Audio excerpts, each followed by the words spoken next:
बिल्कुल नहीं। पिछली बार 2 बार से ही लोग 25-0 हुआ है यहाँ पर, वो हालात अब नहीं है।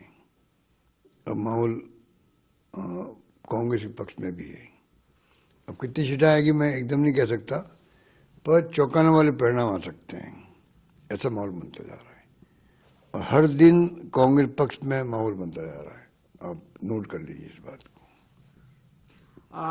सर, राजस्थान के अलावा देश भर में हम लोग देख रहे हैं कि जहां भी सभाएं हो रही हैं बीजेपी की, कुछ मुख्य मुद्दे ऐसे हैं जो बार बार उनका जिक्र हो रहा है, चाहे वो धारा 370 हो, चाहे वो राम मंदिर हो, चाहे सर्जिकल स्ट्राइक हो।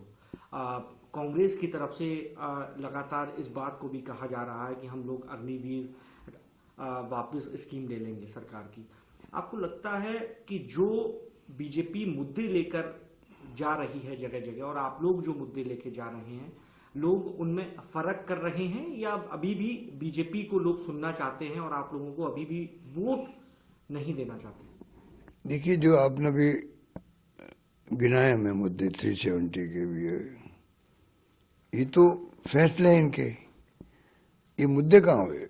आज देश में इश्यू क्या है? बेरोजगारी है, उस पर कोई बात नहीं करते हैं। जो पार्टी सत्ता में होती है उसकी ड्यूटी पहले होती है कि जो बर्निंग प्रॉब्लम्स है पब्लिक की, उसके बारे में उनके विचार क्या है।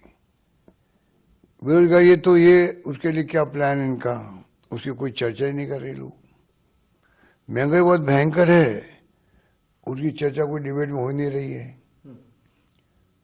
राहुल गांधी बोलते हैं या कांग्रेस वाले बोलते हैं या इंडिया गठबंधन वाले बोलते हैं, अगर वो कहते हैं कि जो भारत जोड़ो यात्रा के बाद में जो फीडबैक मिला है उसके आधार पर हमने जो मैनिफेस्टो दिया है 5 न्याय और 25 गारंटी, तो कहने के लिए हमारे पास है कि हमारी गारंटी होगी और ये हमारे 25 जो है एक के बाद एक गारंटी किसान के लिए, महिलाओं के लिए, मजदूरों के लिए, सबके लिए है। तो आप उसका विश्लेषण कर सकते हैं, आप उससे अच्छी बात कह सकते हैं पब्लिक को, उस पर नहीं जाएंगे। और मैनिफेस्टो मुस्लिम लीग की तरह है। अब क्या तुक है मैनिफेस्टो को मुस्लिम लीग से जोड़ने का? ये एक बुखलाहट है नहीं है मोदी जी की कि आप कहाँ के कहाँ ले गए उसको, मुस्लिम लीग से ले गए, कोई जवाब नहीं है। हाँ, उसकी आप आलोचना करो, कमियां बताओ, वो आपका अधिकार है, पर ये अधिकार नहीं कि आप मुस्लिम लीग से जोड़ रहे हो आज़ादी के पहले क्या हुआ। ये मैं समझता हूँ उसको लोगों ने वेलकम नहीं किया, उनके स्टेटमेंट को। कांग्रेस का न्याय पत्र और बीजेपी का संकल्प पत्र, 5 करोड़ घर देने का वादा, 2029 तक राशन देने का वादा जारी रहेगा, दोनों में कितना फर्क देखते हैं? आपको लगता है कि कांग्रेस पार्टी को जो आज बीजेपी का जो मैनिफेस्टो जारी हुआ है उसमें कुछ चीज आपको बेहतर लगी जो आपके मैनिफेस्टो में होना चाहिए था? आपको कहीं नजर आया इस तरीके का?